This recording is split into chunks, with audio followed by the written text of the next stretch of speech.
So let's go ahead and jump into the news.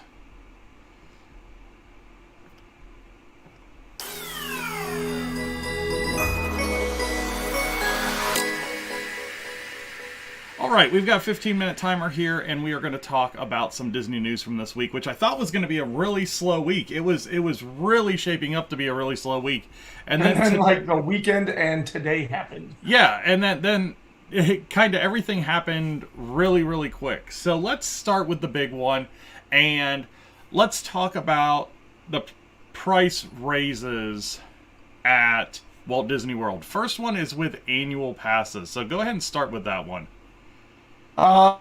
Big increases on the annual passes. I don't have the exact numbers in front of me, but from what I was kind of seeing in kind of the chats and stuff like that, seems like they went up by approximately like, I don't know, 15-20% ish. Yeah, so Which it looks is like just a huge raise. yeah, the Incredipass went up $100 to $1,399. The Sorcerer Pass went up to $969 from $900. The Pirate Pass went up to $749 from $699, and then the Pixie Pass, which is basically the locals pass, stayed at $399. Okay, Renewals, so 10% ish. yeah, renewals are continuing, but no new passes. So they released this, and this is all for new because if you renew your pass, it's at a different rate anyway. It is, but it looks like even the renewals went up a little bit. So yeah, so I guess this comes on the heels of a couple of different things, and we'll talk about the Chapek interview from last week a little bit. And basically, they know that everything's going to slow down, and they feel like annual passes are one of the ways that they're going to increase revenue. So what do? They raise the passes, and they still don't make them available. So that's just, to me, that's just kind of goofy. It's step one, though, because they're releasing the prices so that everybody can wrap their minds around what it is going to cost when they do release them. So I guess that part makes sense to me. Um, you know, you and I have kind of talked about this. Travel slowing down, yes, but Disney's not doing itself any favors, in my opinion. They really aren't. And let's talk about the next thing. And they introduced this single day ticket that is now park specific. Yep. And is priced based on the park that you're going to go to and the day you're going to that park. Right. So, Magic Kingdom and Hollywood Studios they have kind of like the same floor at $124. Magic Kingdom does peak to $10 higher than Hollywood Studios, but those two parks are the most expensive. Animal Kingdom is the least expensive, and Epcot finds itself kind of in the middle. But also, Epcot starts lower, but then goes all the way up to Hollywood Studios cap. So, a really interesting. What was nice. Here's what I'm gonna wonder about this is this gonna trickle in to a multi-day ticket? Because I don't. Then you would have to like bring the park reservation system into all of it, and so it is very interesting on the single day tickets. I am curious to see the numbers of how many people go to Disney with a single day ticket, though. So I don't know how much this will actually impact anything, except for perhaps locals, because just not a lot of. I just maybe I'm wrong. I just don't think a lot of people come from like great distances away just to go to Disney for a day very often. And maybe I'm wrong. Yeah, well, I wonder if DVC this impacts as well. That could be come for a 3-day stay, but then just buy a single day ticket because Yeah. you go there all the time. So perhaps this is a nickel and dime at the casual goers. exactly. And the Animal Kingdom prices are basically the prices that are there now, that 109 to 159. Everything else sets a higher floor and then sets a higher ceiling as well. So basically every other park they're trying to nickel and dime. So if you just want a one day to Magic Kingdom, they're going to try and suck a little bit more money out of you to do that one day at Magic Kingdom. Especially if you go on a peak day. Like a peak day is $190. Yeah. Like that is now on the flip side of this, I gotta tell you, if you go for a couple of days over to Universal, you're pretty close to these prices. But Universal has always, in my mind, been closer to the same feeling as like a Cedar Point or a Six Flags or a Kings Island or what have you. And I don't know. It's very, very off-putting when you look at the sort of the a la carte price gouging, putting themselves in line with Universal in terms of single day tickets when Universal is much more doable in a single day where Disney World's not. Like, yeah, with the exception of Animal Kingdom, none of the parks at Disney World are single day in order to like do it all. But Universal, I could buy a single day ticket, go to one of the parks for a day, and feel like I accomplished everything that I would possibly want to accomplish.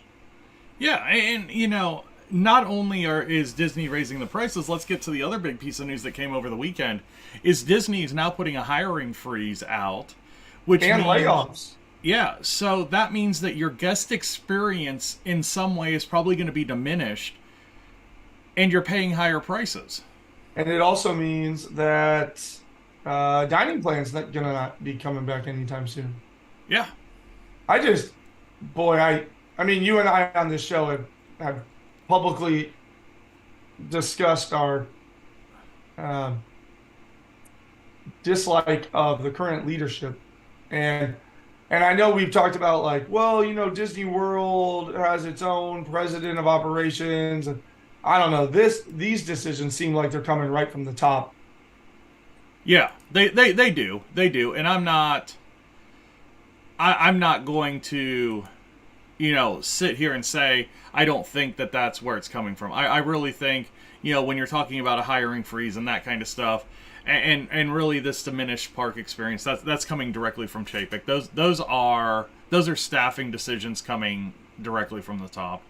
And in the call, he cited the idea that the last quarter at the U.S. parks was not as profitable as they wanted. I don't know. I think for the mega company that is Disney, in my mind, if the parks are not losing money, they're doing what they're supposed to be doing. Yeah. So to say, oh, the parks weren't as profitable or as big of a profit margin as we wanted to see, I don't know. Where is that money going?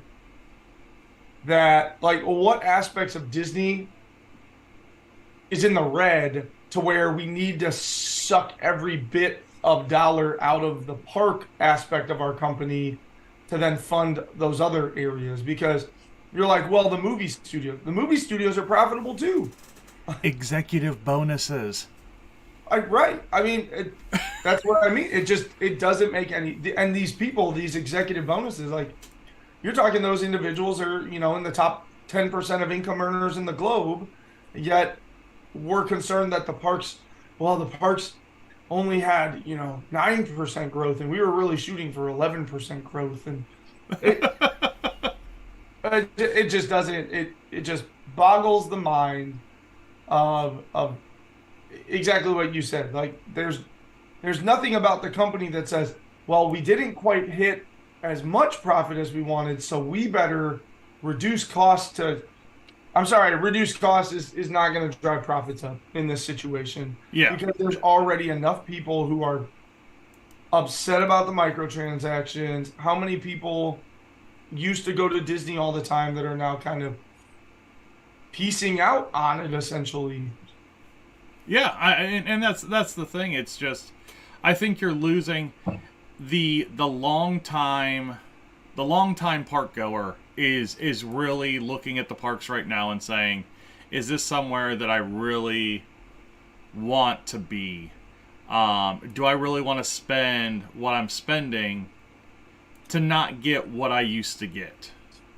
And I think that's where it's hurting them the most right now, because the new travel is down significantly, and that's where you have to bank on the people that are your legacy park goers, that are going to go, that know how to do it the right way, that know how to save some money, and are going to go even in the bad times, and they're really turning those people off.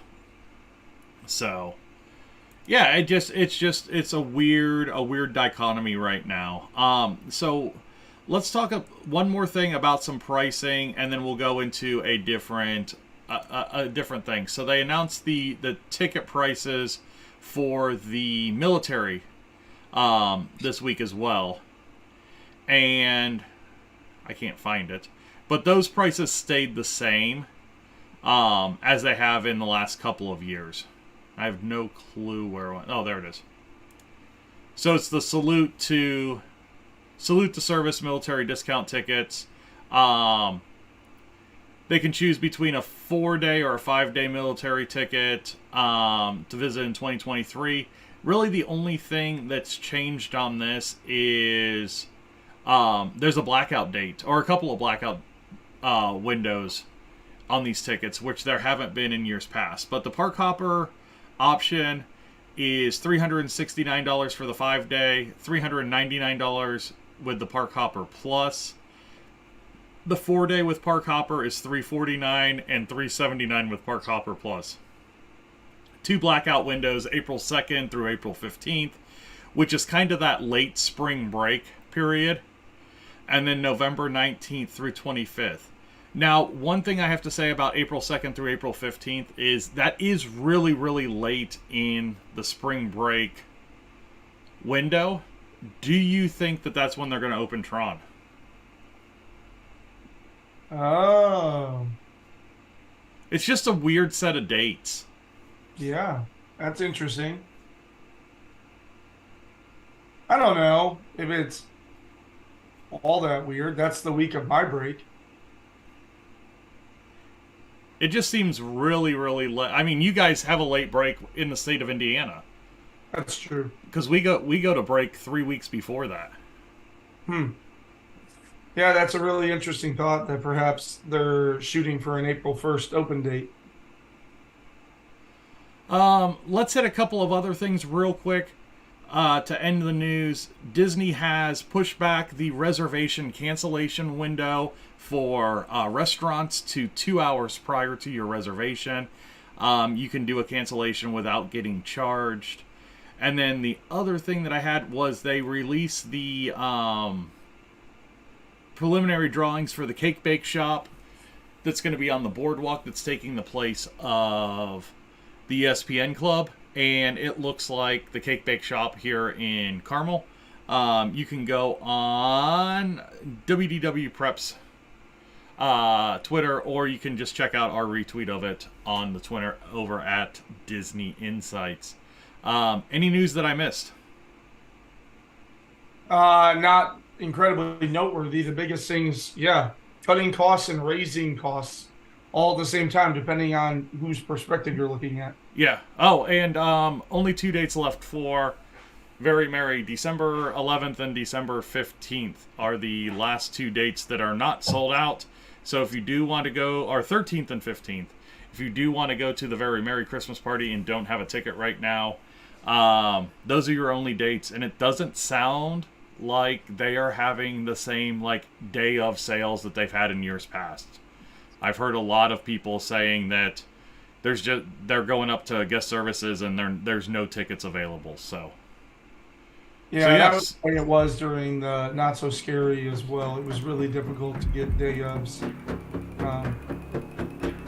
But on the same token, I did feel like this year's Not So Scary was not as packed as it was when we went even to Boo Bash. Boo Bash felt way more packed than Not So Scary did this year. So, yeah. So that is the news. So, all right, let's go ahead and let's get into this week's top 3.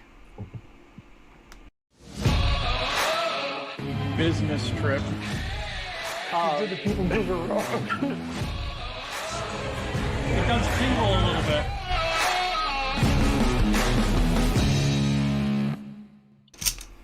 So, since I got accused of planting last week's top 3, there's nothing in my hands. Yeah, but you're the only one reading the sheet. Nobody else can see the topic list. Well, here. I'll cover your face with the topics. There we go. Here's the screen share, folks. Do. Top 3 topics. Bam. Right there. There's our top 3 topics. All right. Pulling one out. They all say the same thing. We have number 6 this week. You literally draw number 6 like every time. No, I do not. Number 6 this week. And that is going to be your top 3 favorite pools at Walt Disney World. And you have, hold on a second, 20 seconds. Planning your first trip and getting overwhelmed by all the details? Planning your next trip and just want some new suggestions on things you haven't tried? Contact me at Princess and the Mouse Travel, and I'd love to work with you planning your next trip to the most magical place on earth. You can contact Princesses and the Mouse Disney Travel on Facebook at PATM Disney Travel.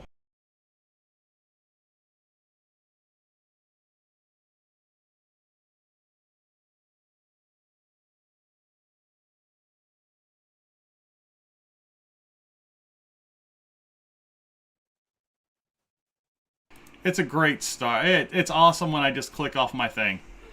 I click off my screen and all of a sudden everything goes to hell. So, all right. Do you want to go first or you want me to go first?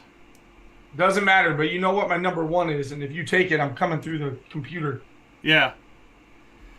Yeah, I do know what your number 1 is, and it's not even going to make my top 3. Oh, so, that's amazing. Yeah. All right, so my number 1, I am going to start. We're going to start with number 3, though. Oh, yeah. So my first one, also known as number 3, is going to be the pool over at Polynesian. Really, really quality pool.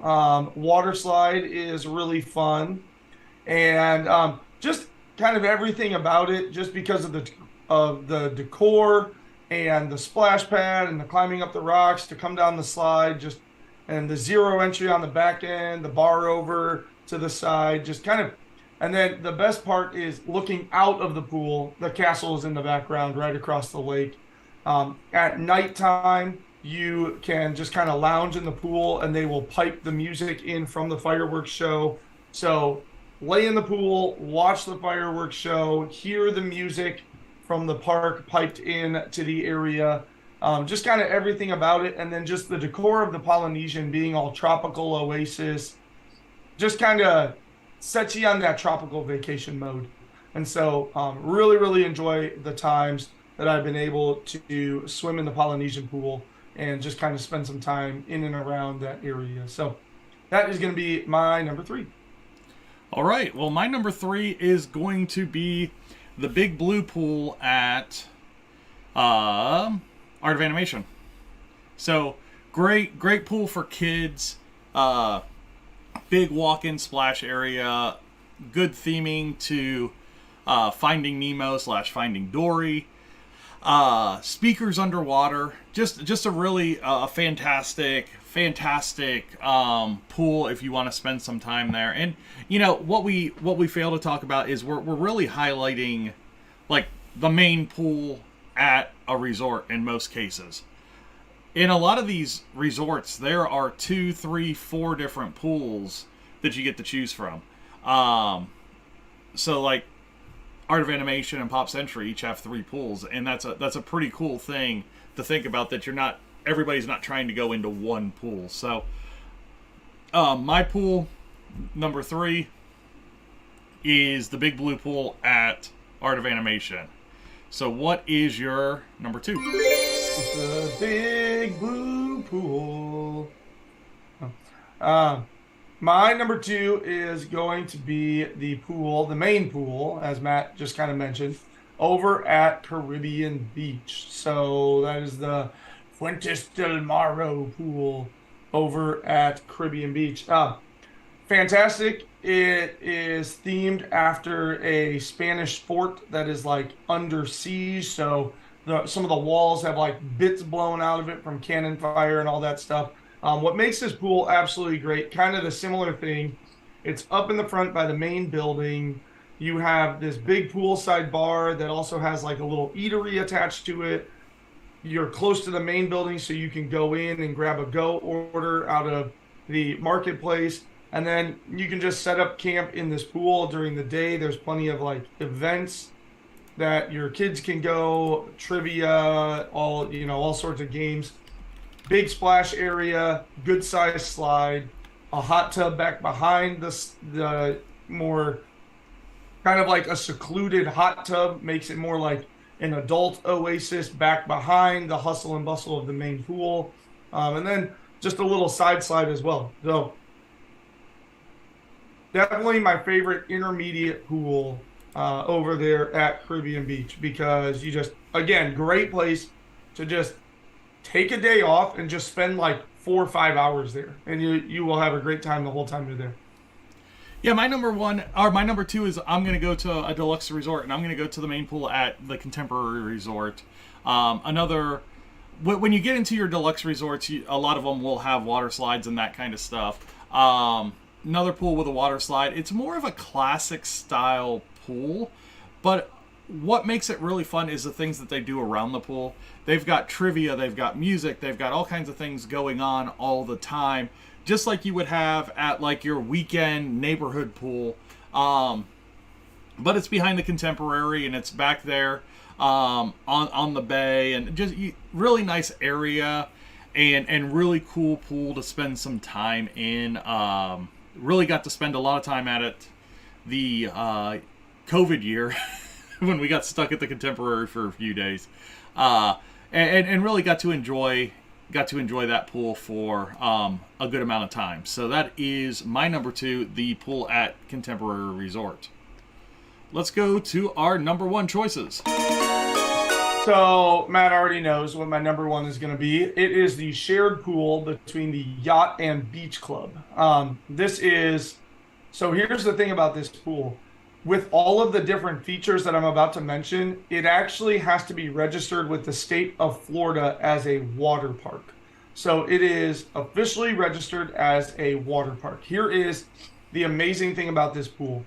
You have to walk across the walkway coming out of Epcot to get to this big spiral staircase to start this water slide. So if you pay attention as you're walking down that path, you'll see a big brown tube going a couple stories above the path.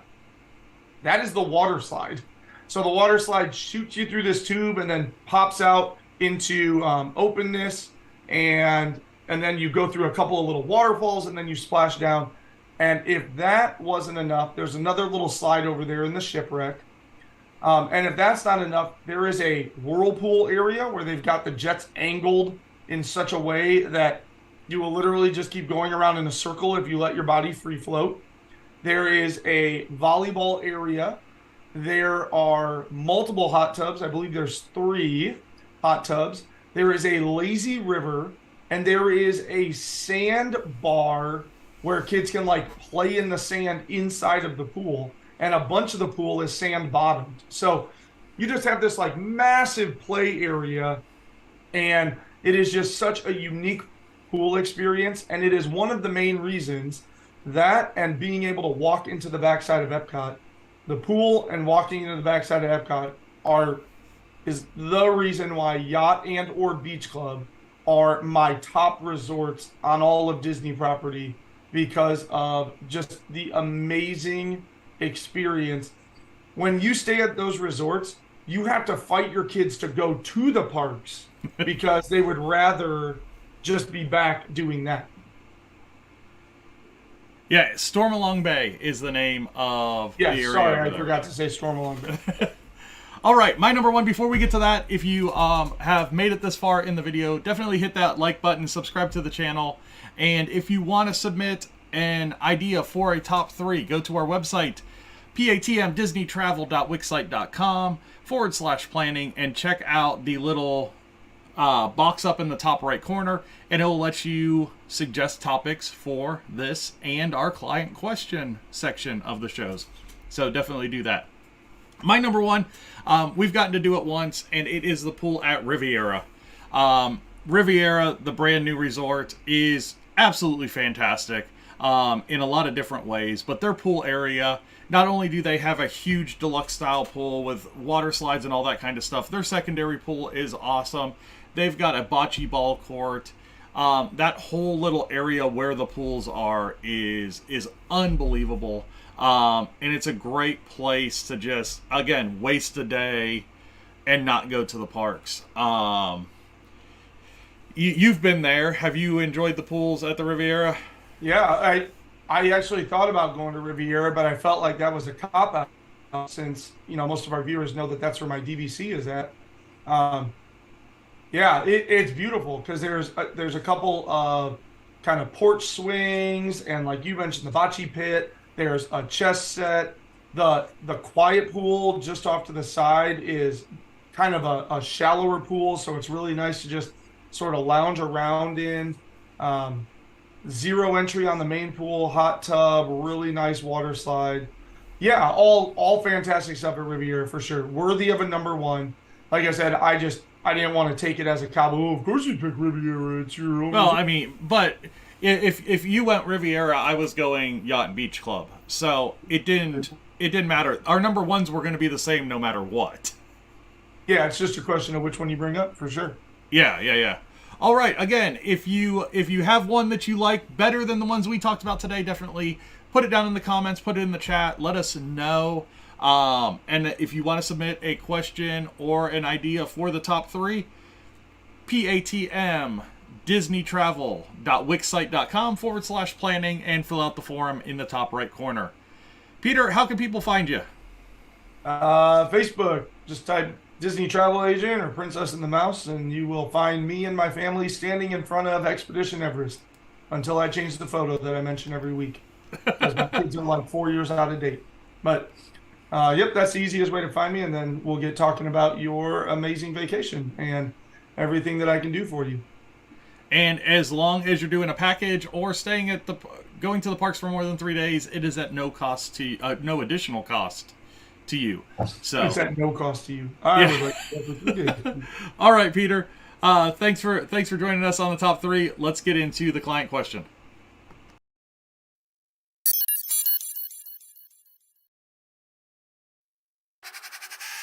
Do you have questions concerning planning a Disney trip? Ask them live on the show or submit them on our website at patmdisneytravel.wixsite.com/planning.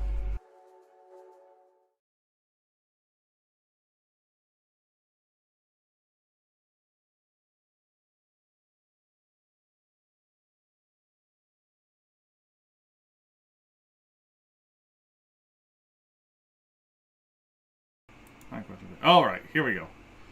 Let's get microphones back on here. Yeti's on. All right, you're on. We're good to go. All right, client question time. Bring this back over here and bring this up. I actually had a good one that I had seen, and there it is.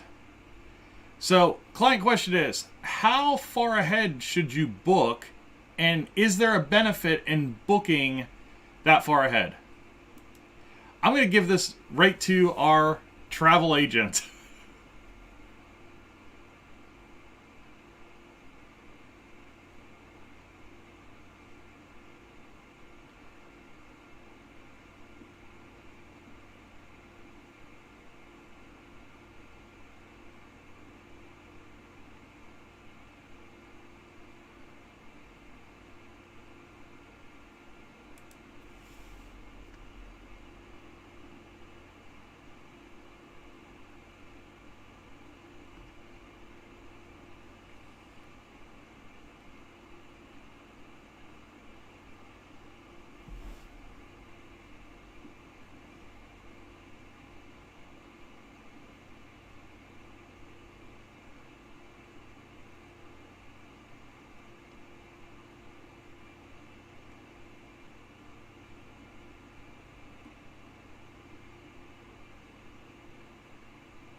is really just luck of the draw or whatever's left after the vultures have picked it over. So you really lose the advantages of planning ahead. So planning 6 to 9 months out allows you and your travel agent to get the hotel figured out, then take a couple months off so it's not overwhelming, discuss the park reservation system and where you want to go each day, take a month or two off without being overwhelming, and then discuss where you want to eat, get that right at 60 days out, and then take a month off before it's time to talk about, okay, last minute things, last second travel plans, and all of that stuff. So the later you wait, the more of that stuff has to happen immediately, which just turns it into a really stressful situation. Instead of just spending an hour picking out our hotel, an hour talking about number of days and where we want to go on those days, an hour or two talking about our dining, all of that stuff. So 9 months, that is my sweet spot. Matt, agree or disagree? I do agree. You know, unless you're like, you know, you're going to go in a couple of years, booking as soon as the reservations become available for the next year usually locks you into the best base rate of each hotel. Because as that trip gets closer, that base rate of the hotel is only going to go up as occupancy goes away. Now, like Peter said, you could possibly find a deal as you're getting closer to your reservation, but you are locked in that base rate on the hotel, which in some cases is better than some of the deals that come out. We ran into that a couple of years ago. No, it was June of last year. We ran into that where we had booked early, and then when we ran the discount prices, it was actually $15 more with the discount on it than what it was when we had our booking done. So yeah, like I have a client who's going next October that booked with me in July. You know, Yeah. so there is definitely an advantage. Like Matt said, the prices are going to go up as occupancy goes away. I think I'm about to get kicked off the Zoom, but that is the recommendation. At least 9 months out, at least 6 months out. At least 9 months out. He likes at least 6 months out. 9 months is a sweet spot. And he will definitely suggest not booking within 60 days because you don't want to try and do all the planning all at once. Well, since he is gone, I'm going to go ahead and jump into the closing and get this show closed out.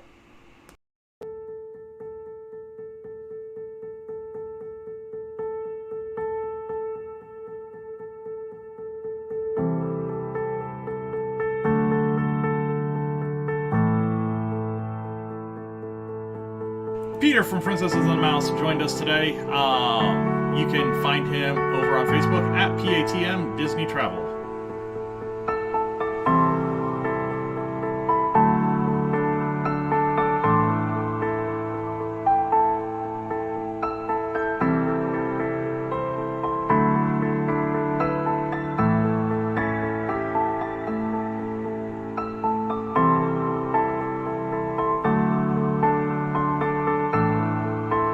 Want to find us on social media? You can find us a lot of different places. The best is going to be on Facebook at DPI Podcast or over on Twitter at Disney Insights. Our YouTube page is the Disney Planning Insights Podcast, and you can find us on Instagram at Princesses and the Mouse.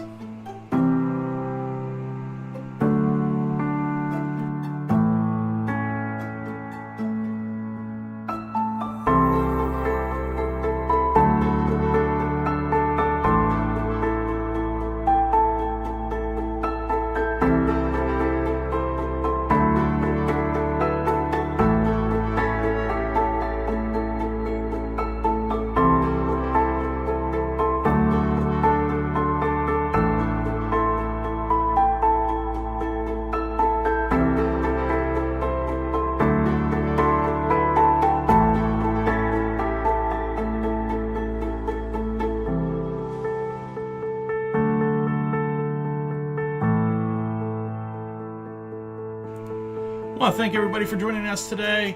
Have a good week, and we will talk to you next Tuesday. Bye now.